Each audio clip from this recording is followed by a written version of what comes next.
오늘 저에게 주시는 말씀은 요한복음 11장 11절부터 14절의 말씀 되겠습니다. 요한복음 11장 11절부터 14절의 말씀을 우리 다 함께 한 목소리로 봉독하도록 하겠습니다. 이 말씀을 하신 후에 또 이르시되 우리 친구 나사로가 잠들었도다. 그러나 내가 깨우러 가노라. 제자들이 이르되 주여 잠들었으면 낫겠나이다 하더라. 예수는 그의 죽음을 가리켜 말씀하신 것이나 그들은 잠들어 쉬는 것을 가리켜 말씀하신 줄 생각하는지라. 이에 예수께서 밝히 이르시되 나사로가 죽었느니라. 아멘.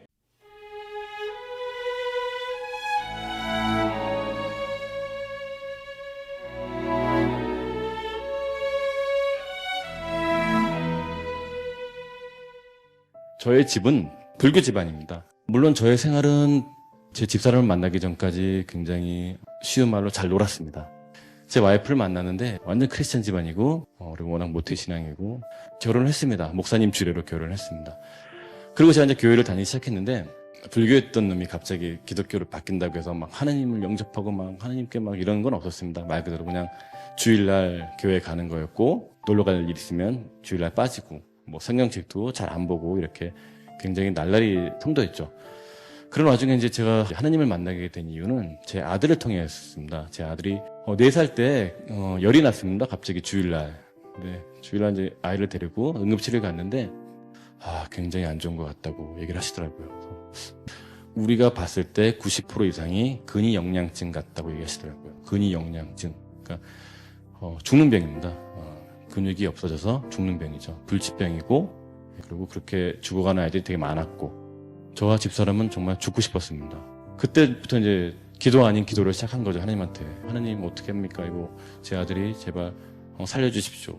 기도할 때 성경책을 모르니까 제 장모님이 이제 쪽지를 하나 주신 거예요. 권서방 이걸 가지고 기도했으면 좋겠네 주신 게 이사야 41장 10절입니다. 두려워하지 말라. 내가 너와 함께함이니라. 놀라지 말라. 나는 내 하나님이 됨이니라. 이런 말씀을 갖고 그 구절만 갖고 기도를 한 거였어요. 그래, 두려워하지 말자. 하나님이 오른손으로 붙잡고 계신다. 그리고 혁준이한테 계속 말을 했습니다. 마음속으로. 혁준아, 지금 예수님께서 오른손으로 너를 붙들고 계신다. 제발 그 손을 놓지 마라. 너는 그 손을 놓으면 안 돼. 예수님, 제 혁준이 손을 놓지 말아 주십시오라고 기도를 했습니다. 그러면서 이제 마지막 검사가 남았는데 서원 기도를 했습니다. 하나님한테. 하나님, 제 아들이 이 마지막 검사가 남았는데 마지막 검사에서 정말로 정상이 된다면 불치병 걸린 분들을 위해서 평생 봉사하겠습니다 라고 기도를 했습니다. 그리고 전화가 왔어요. 한 2시간 정도 있다가. 근데 와이프가 굉장히 울면서 전화하더라고요. 딱 그 목소리 들었을 때 정말 우리 아들이 그렇게 됐구나 라고 생각했는데 와이프 말은 그거였습니다. 여보, 기적이 일어났어. 정상이래. 의사분들이 이거 말이 안 된다. 이거 이렇게 나올 수가 없다. 아이를 진짜 하루빨리 바로 퇴원을 시키는데 제가 성경을 잘 모름에도 불구하고 병원을 빠져나오는데 계속 제 머릿속에 떠오르는 구절은 죽은 자 가운데서 3일 만에 다시 살아나셨다는 말씀이었습니다. 그래서 하나님이 살아계심을 제 아들을 통해서 보내주셨구나.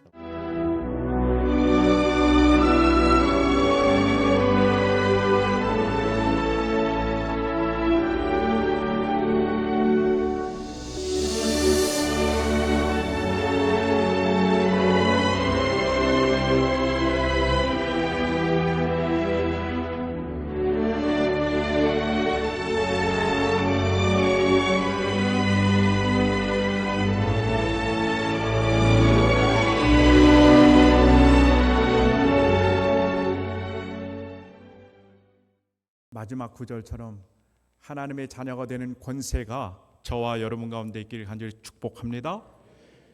권세 중에 제일 으뜸이 되는 권세는 아마도 사막을 이기는 권세인 줄 믿습니다.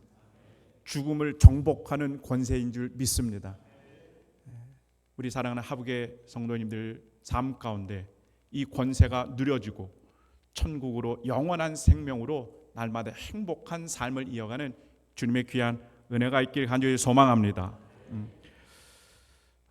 사망과 죽음을 이기는 권세, 오늘 설교의 큰 핵심의 주제입니다. 설교의 제목은요, 한번 따라해 보실까요? 내가 깨우러 가노라. 시작. 내가 깨우러 가노라. 예수님의 말씀입니다. 사망과 죽음에서 우리를 깨워주십니다. 깊은 절망에서 우리를 깨워주시고요, 풀리지 않은 많은 삶의 숙제들 속에서 우리를 깨워주십니다. 아멘 할 때까지 할 겁니다. 잠자던 우리의 영혼을 깨우셔서 십자가 영광의 주인공으로 살게 하시는 그 예수님을 오늘 꼭 만나러 돌아가는 복된 예배의 자리가 되길 주님의 이름으로 축복합니다. 오늘 벌써 요한복음 7번째 표적입니다. 마지막이죠. 여러분, 마지막에 주시는 은혜가 큰 줄 믿습니다. 7개의 표적 중에 가장 클라이막스, 정점에 있는 말씀이 뭐냐라고 할 때 저는 오늘의 사건을 꼽고 싶습니다. 너무나 유명하죠. 죽은 나사로를 예수님께서 살리는 그 표적을 통하여 예수님이 어떠한 분임을 드러내고 있습니다. 정답은요, 여러분, 예수님이 말씀하시면 뭐 하시면요? 예수님이 말씀하시면 사망과 죽음도 물러간다. 그 주님을 우리가 신뢰하고 믿고 따르는 줄 압니다. 할렐루야. 그래서 예수님은 당신 자신을 이렇게 소개합니다. 나는 부활이요 생명이다.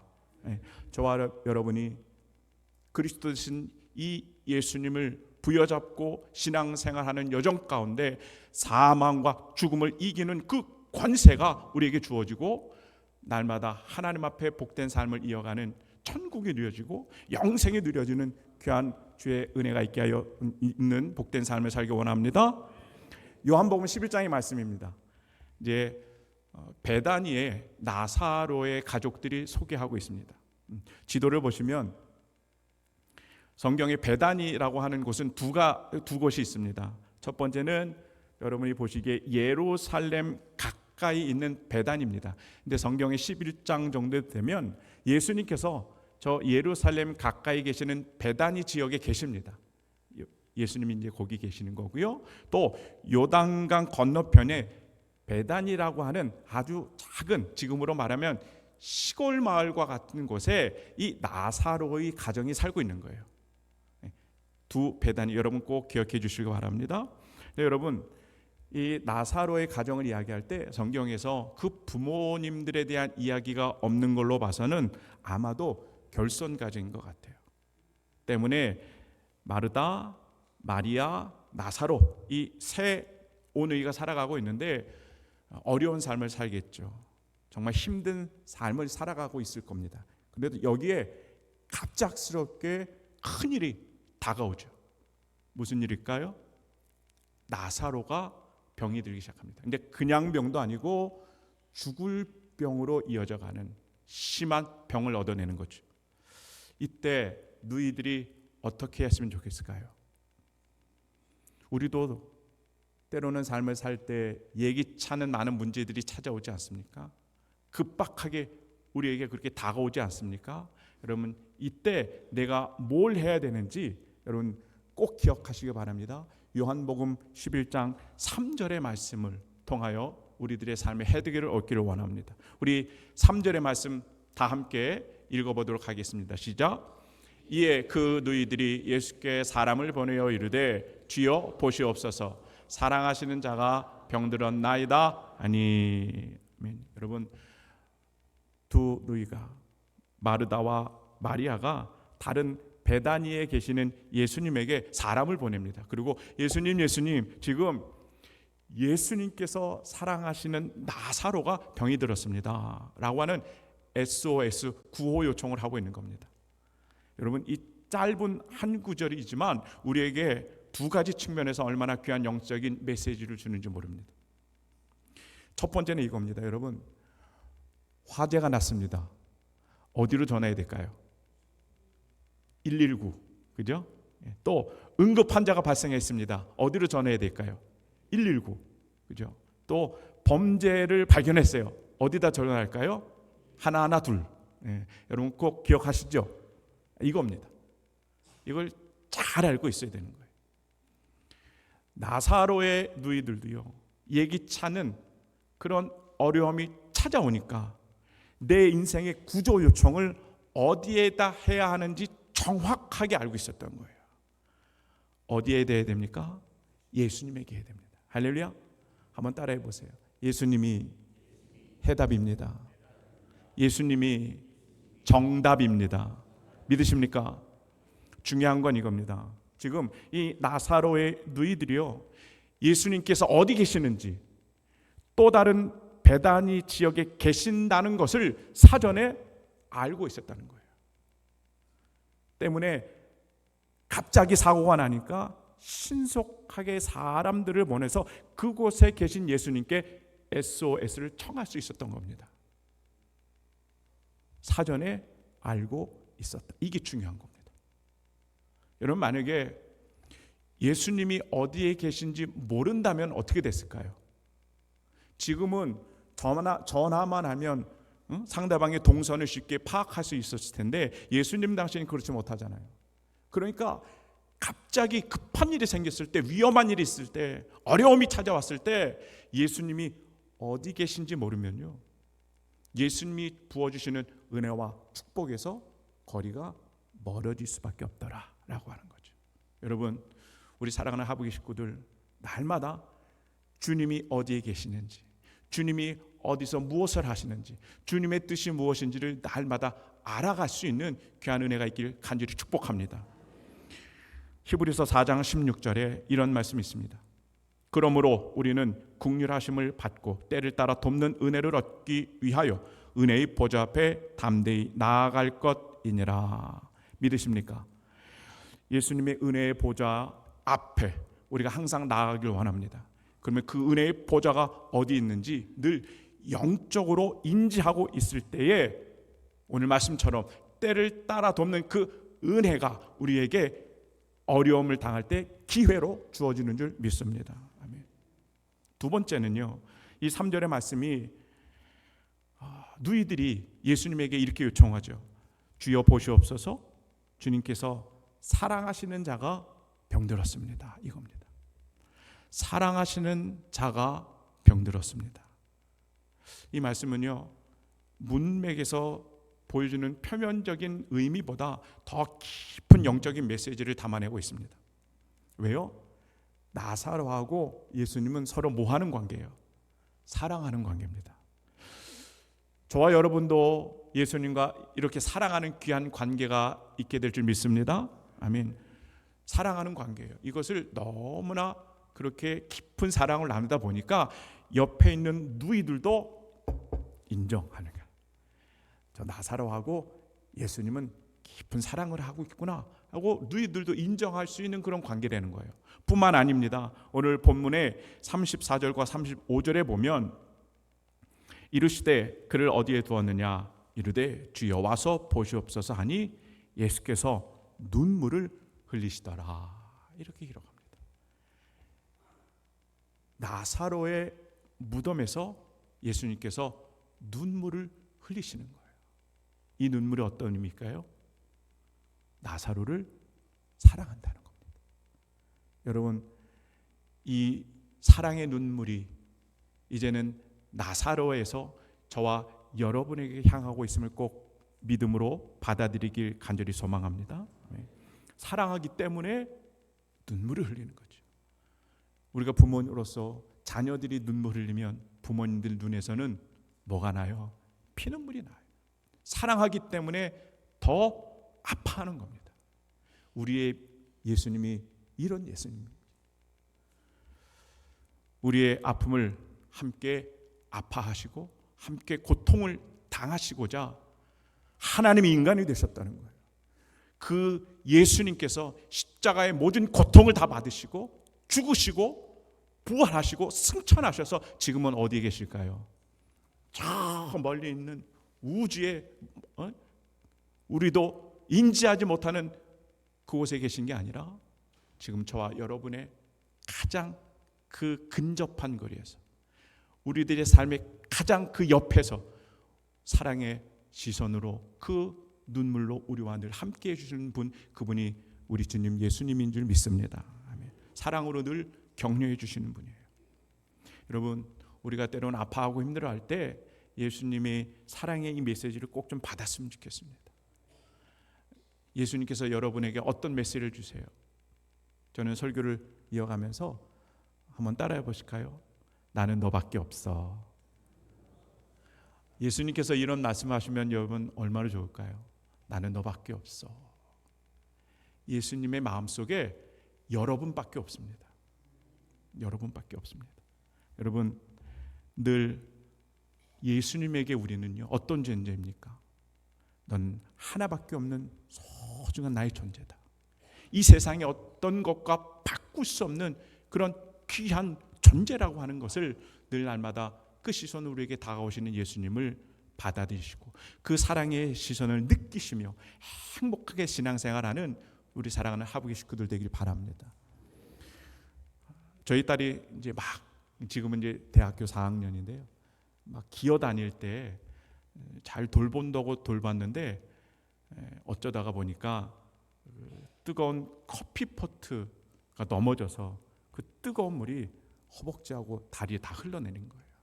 그러니까 부모로서 아무 생각이 안 나더라고요, 그때는. 그래서 다행히도 함께 있었던 그 집사님 네 분이 아기를 들쳐업고 운전을 빨리 해서 병원으로 갑니다. 뭐 아기는 아프다고 자지러지죠. 근데 의사는 인정사정 보지 않고 치료를 합니다. 그렇게 치료를 해야 나중에 후유증이 없고 화상 자국이 안 남는 거예요. 그러더니 진짜 지금은 보니까 상처가 하나도 남지 않습니다. 근데 그때 생각만 해도 지금도 막 아찔아찔합니다. 여러분, 사랑하면 내가 받는 고통보다 어때요? 그 사랑하는 사람이 더 큰 아픔을 경험하는 거죠. 이게 사랑의 신비함입니다. 이 사랑의 신비함으로 늘 우리와 함께 하시는 예수님이 여러분에게 발견되길 주님의 이름으로 축복합니다. 오늘 이 시간에 다른 어떤 피조물로도 우리를 우리 주 그리스도 예수 안에 있는 하나님의 사랑에서 끊을 수 없는 그 사랑, 그 힘, 그 에너지가 지금 저와 여러분 이 세상을 살아가면서 또 많은 문제들에 대해서 죽음에 대해서 어떻게 해요? 넉넉하게 이길 수 있는 놀라운 능력으로 자리 잡게 될 줄 믿습니다. 이게 사랑의 힘인 겁니다. 사랑의 에너지인 겁니다. 이것이 장착되어지는 사랑하는 하부계 식구들 되길 바랍니다. 자, 이렇게 이 누이들이요, 예수님에게 이러한 마음을 가지고 SOS를 취합니다. 요청을 합니다. 그래서 이제는 그 요청의 바톤을 예수님께서 이어받아요. 그리고 예수님께서 이제 본격적으로 일을 하시죠. 6절부터 일을 하십니다. 이렇게 얘기합니다. 나사로가 병들었담을 들으시고 그 계시던 곳에 이틀을 더 유하시고, 이렇게 얘기합니다. 지금 여러분, 사랑하는 나사로가 병이 들었습니다 라고 하는 이 촌각을 다투는 소식을 들었습니다. 그러면 예수님께서 서둘러서 될 수 있는 한 빨리 찾아가 주셔서 고쳐 주실 것이라고 예상을 했거든요. 그런데 예수님의 반응이 의외인 거예요. 이틀을 예수님이 계시던 장소에서 더 머무시는 겁니다. 결국에는 예수님께서 이틀을 더 지체하시는 바람에 나사로의 병이 중해져서 죽습니다. 이걸 어떻게 설명하고 싶으실까요? 누이들은 어떤 마음이 있을까요?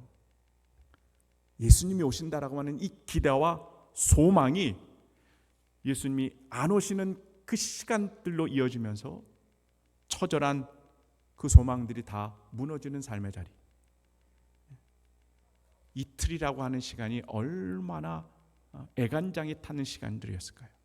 여러분, 이 이틀이라고 하는 시간을 잘 해석해야 우리가 복된 신앙의 자리를 이어갈 줄 믿습니다.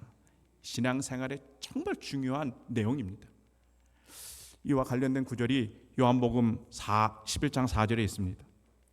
예수께서 들으시고 이르시되 이 병은 죽을 병이 아니라 하나님의 영광을 위하며 하나님의 아들이 이로 말미암아 영광을 받게 하려 하심이라 하시더라. 아멘. 여러분, 예수님께서 누이들의 요청을 받고도 이틀을 일부러 찾아가지 않으셨다는 거예요.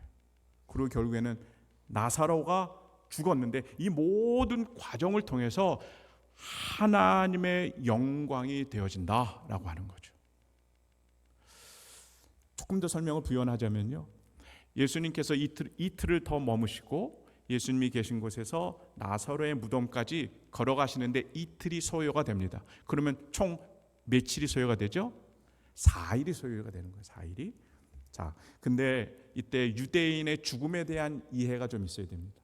우리는 사람이 죽으면 죽는 것과 동시에 그 육체에서 영혼이 떠나간다라고 생각하잖아요. 그렇게 믿죠. 그런데 유대인들은요, 사람이 죽더라도 영혼이 금방 떠나지 않고 4일을 머는 후에 영혼이 떠난다고 생각을 하고 있었던 거예요.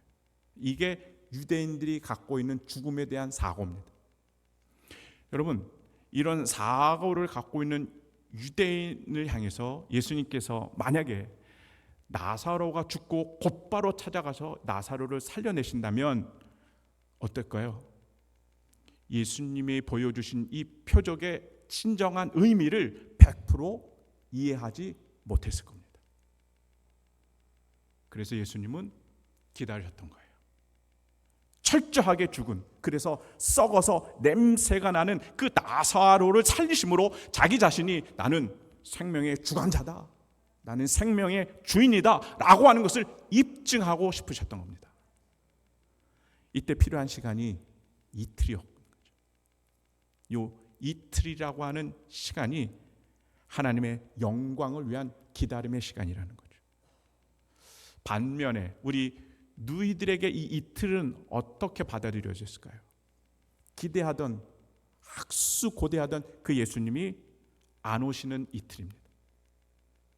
나사로의 상황은 점점 나빠지죠. 결국에는 눈 뜨고 나사로가 죽어가는 모습을 지켜볼 수밖에 없는 상황입니다. 거부할 수 없는 절망들의 시간들이 찾아오고요, 남아있는 모든 희망도 다 사라져가는 그런 안타까운 마음에 있는 시간들, 그것이 이틀인 겁니다. 예수님에게 있어서는 영광을 위한 기다림의 시간, 이 누이들에게는 절망을 확인하는 시간이에요. 이런 여러분 시간에 대한 역설이 어디 있겠습니까? 그런데 지금도 저와 여러분이 이런 시간의 역설이 우리에게 주어지는 것 같아요. 우리가 바라는 것들이 있습니다. 소원하는 것들이 있습니다. 간절히 사모해서 기도할 때도 있습니다. 그런데 어느 때는 쉽게 응답을 받지만 또 어느 때는 하나님이 침묵하실 때도 있습니다. 아무런 응답이 없으실 때도 있습니다. 오히려 주어진 상황이 더 악화가 돼서 우리의 삶의 숨통이 점점 조여올 때도 있다는 거죠. 여러분, 혹여라도 그러한 상황 속에 있으십니까?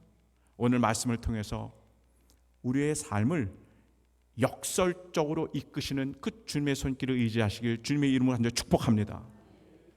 우리들의 간절함 속에도 예수님이 응답하지 않으신다? 그래서 마치 하루가 천년같이 느껴지더라도요, 예수님에게 있어서 우리의 이런 고통의 시간의 때가 하나님의 영광을 위하여 반드시 필요한 구간이라고 하는 사실이죠. 여러분, 우리에게 주어진 이 시간이 하나님의 영광이 되어지는 무르익는 시간이라는 것을 꼭 믿음으로 여러분의 신뢰함으로 받아들이길 주님의 이름 간절히 축복합니다.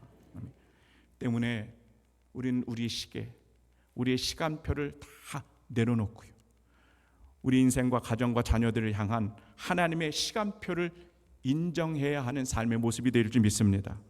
하나님의 시간표대로 우리가 살아간다면 반드시 오늘 말씀처럼 우리들의 삶의 자리에 하나님의 영광이 드러날 줄 믿습니다. 이것의 대표주자가 바로 아브라함입니다. 하나님께서 아브라함을 찾아오셔서 축복을 주십니다. 기도에 응답을 해 주십니다. 아들을 주시겠다 이거죠. 그런데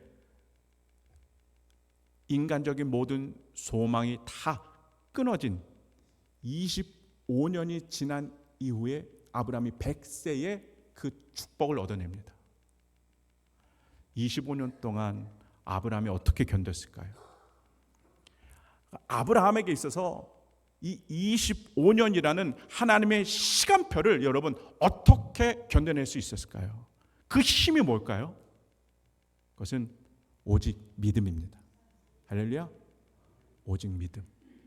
로마서 1장 17절 우리 다 함께 읽도록 하겠습니다. 시작.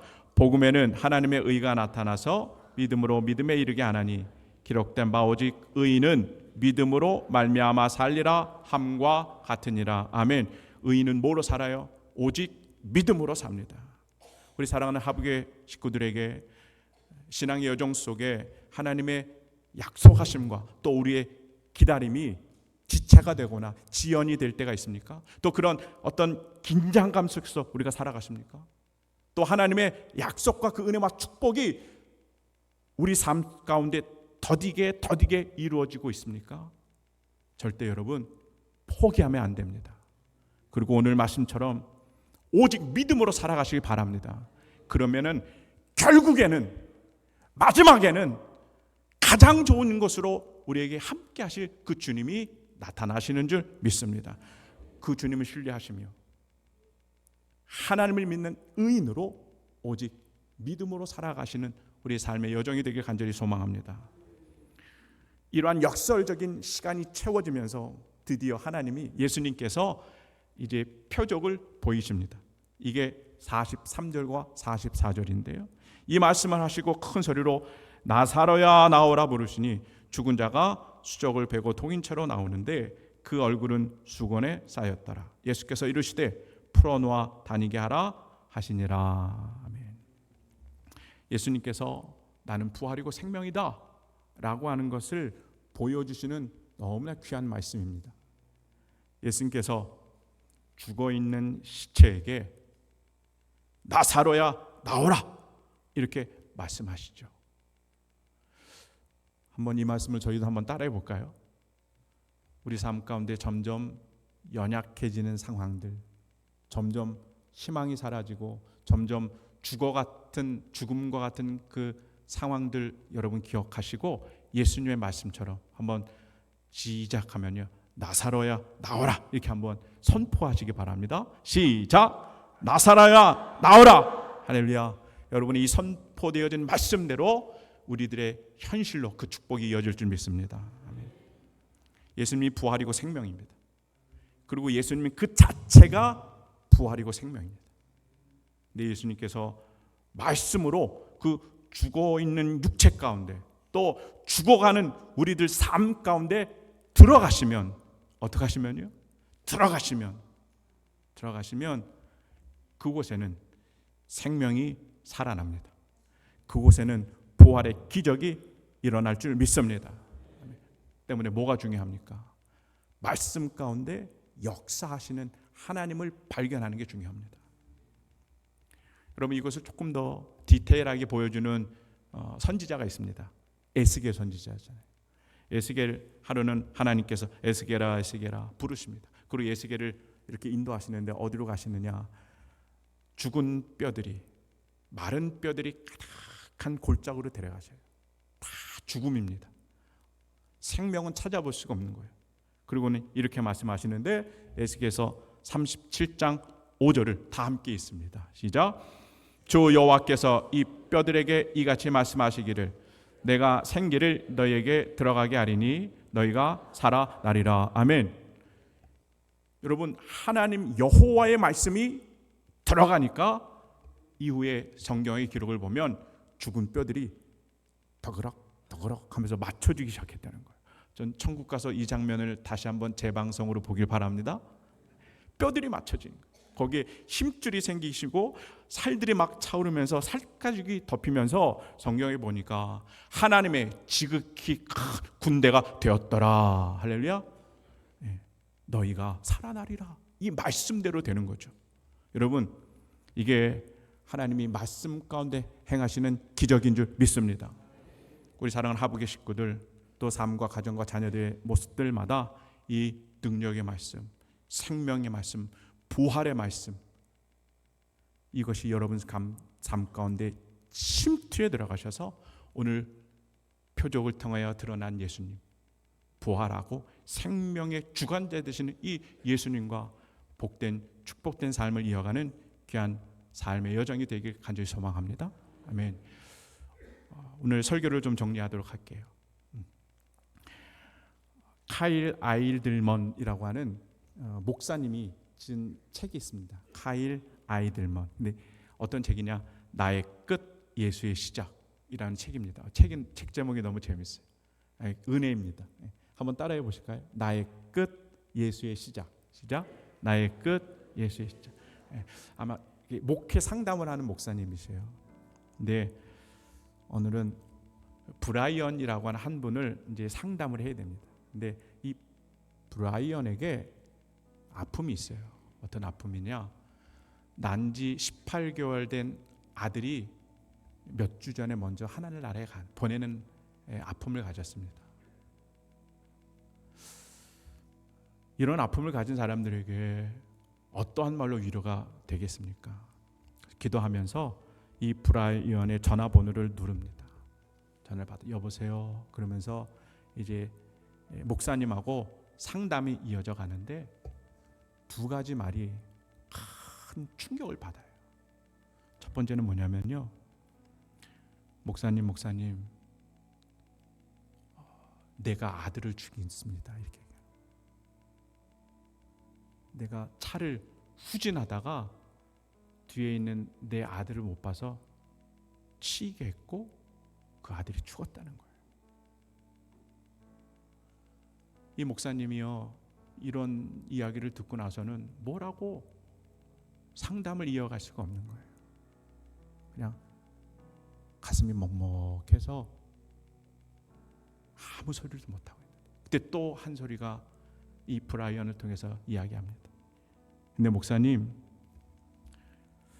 내가 모든 걸 잃은 것 같은 그 순간에 난생 처음으로 내가 예수님을 만났어요. 내가 예수님을 만났어요. 이렇게 전화로 이야기를 하는 거예요. 내가 내 아들을 죽였다고 하는 그 처절한 죄의식 앞에 하루하루 내가 죽는 자로서 그렇게 살았는데 예수님을 만났어요. 예수님 만났어요. 그러면서 목사님, 이게 이상한 일일까요? 이렇게 질문합니다. 여러분, 이상한 일입니까? 아니에요. 전혀 이상한 일이 아닙니다. 아무리 죽을 것 같아도 예수님이 찾아와 주시면 다시 생명이 솟아나고 부활하는 그 놀라운 기적으로 우리를 이끌어 줄 줄 믿습니다. 내 모든 거 다 끝났다라고 생각할 때, 모든 죽어가는 그 중심에 내 삶이 있다라고 생각할 때, 여러분, 나사로를 찾아오신 예수님이 우리를 찾아와 주십니다. 그리고 부활과 생명의 놀라운 축복으로 우리를 인도해 줄 줄 믿습니다. 때로는 우리 삶을 살다 볼 때 어찌할 도리가 없을 때가 있습니다. 내 힘으로 당면한 문제를 해결할 수 없고 내가 얼마나 연약한 존재인지 그냥 그것만 깨달을 수밖에 없는 삶의 상황이 이어질 때가 있는 것 같아요. 그리고 나를 안 따라간 많은 사람들이 나를 등지고 배반하고 떠나갈 때, 나는 이렇게 살아야 되나? 아파하고 내 인생 이게 마지막인가? 라고 생각되어질 때 그 자리에 십자가 예수 그리스도께서 세워지면 우리에게 생명이 주어지고 부활하고 죽음을 이길 수 있는 놀라운 권세가 우리에게 주어지는 줄 믿습니다. 여러분, 예수님 믿으시죠? 여러분 가운데 예수님은 영접할 줄 믿습니다. 우리 삶 가운데 예수님의 이 말씀이 심겨질 줄 믿습니다. 그러면 여러분은 이미 세상이 감당 못하는 하나님의 자녀가 되는 겁니다. 왜요? 사망과 죽음을 정복하는 이 하나님의 자녀됨의 권세가 이미 우리에게 주어졌기 때문에. 할렐루야. 이 은혜와 축복이 누려지시는 복된 한 주간의 삶과 여러분의 귀한 신앙의 여정이 되시기를 간절히 소망합니다. 아멘. 오늘 주신 말씀 생각하시면서 찬양하고 또 봉헌하도록 하겠습니다. 마라나타.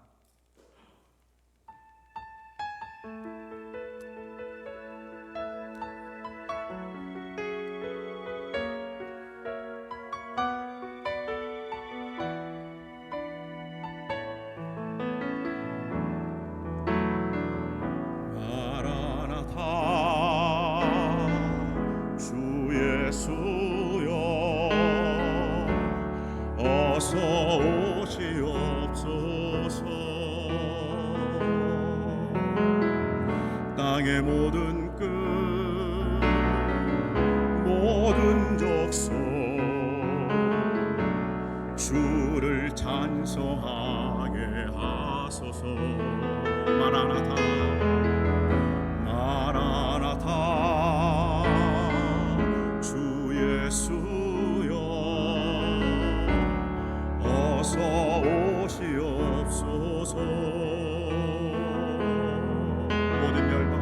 모든 열방이 주께 돌아와 춤추며 경배하게 하소서. 우리 주님 다시 오시기를 만들자. 십자가를 들고 땅 끝까지 우린 가리라. 우리 주님 하늘 영광 온 땅 덮을 때 우린 땅 끝에서 주를 맞으리. 마라나타 마라나타 아멘. 주 예수여 오시옵소서. 마라나타 마라나타 아멘. 아멘. 주 예수여 오시옵소서. 우리 주님 다시 우리 주님 다시 오시기를 만들자. 십자가를 들고 땅 끝까지 우린 가리라. 우리 주님 하늘 영광 온 땅 덮을 때 우린 땅 끝에서 주를 맞으리. 마라나타 아멘. 마라나타 마라나타 아멘. 주 예수여 오시옵소서. 마라나타 아멘. 마라나타 아멘. 주 예수 믿음으로 마라나타 고백하며 나갑니다. 마라나타 아멘. 마라나타 부활이고 생명 되신 주 예수님 우리 삶 가운데 오셔주시길 원합니다. 모셔드리길 원합니다. 마라나타 아멘. 주 예수여 오시옵소서. 죽어가는 우리의 삶의 현장에 와 주시옵소서. 아픈 우리 삶 가운데 주님 임재하여 주시옵소서. 마라나타 주님 고백합니다. 마라나타 마라나타 아멘. 아멘. 주 예수여 두 손 들고 주님을 맞이하기 원합니다. 마라나타 아멘. 우리 삶 가운데 가정 가운데 자녀의 삶 가운데 위를 하나님 임재하여 주시옵소서. 부활의 주님 임재하여 주시옵소서. 마지막으로 마라나타 마라나타 마라나타 아멘. 주 예수여 오시옵소서. 마라나타 마라나타 아멘. 주 예수여 오시옵소서. 아멘. 하나님, 우리가 나사로입니다. 우리의 삶이 죽어가고 썩어지고 냄새나는 아픔과 고통의 자리에 이제 더 이상 우리 홀로 버려두지 마시고 마라나타, 아멘 주 예수여 오시옵소서, 이 외침이 우리 삶 가운데 있게 하여 주시고 우리를 끝까지 포기하지 아니하시는 부활이요 생명 되신 주님을 모셔드리게 하여 주셔서 생명을 이루고 생명의 풍성함을 누리는 사랑하는 하부기 식구들이 되게 하여 주시옵소서. 우리 삶 가운데 자정하여 주시기 원합니다. 잠들어 있는 것들을 깨워 흔들어 주시기 원합니다. 죽어가는 것들의 창조의 영으로 하나님 새롭게 하여 주시옵소서. 때를 따라서 없는 하나님의 은혜의 보좌 앞에 우리가 늘 거하게 하여 주시옵시며 십자가 예수 그리스도의 피 묻은 손길과 그 표적이 우리 삶 가운데 늘 동행하여지는 사랑하는 하부의 식구들이 주님 되게 하여 주시옵소서. 이 시간 하나님 앞에 감사하고 주님을 사랑하는 마음으로 이 물질을 드렸습니다. 주님 기쁘시게 받아주시옵소서. 우리가 받은 바 은혜와 복을 따라 또 기도하는 소원의 제목들을 이 예물에 담아 하나님 앞에 드렸으니 하나님 이 손길 기억하시고 이 정성과 사랑을 기억하여 주시고 응답하여 주옵소서. 갚아주시옵소서. 흠양하여 주시옵소서. 사랑하는 이 예물이 십자가 복음과 하나님의 나라를 위하여 가치 있는 그 사역에 잘 사용되어지도록 하나님 함께하여 주시옵소서. 모든 영광 하나님 올려드리고 사랑하신 예수님의 이름으로 기도하옵나이다. 아멘.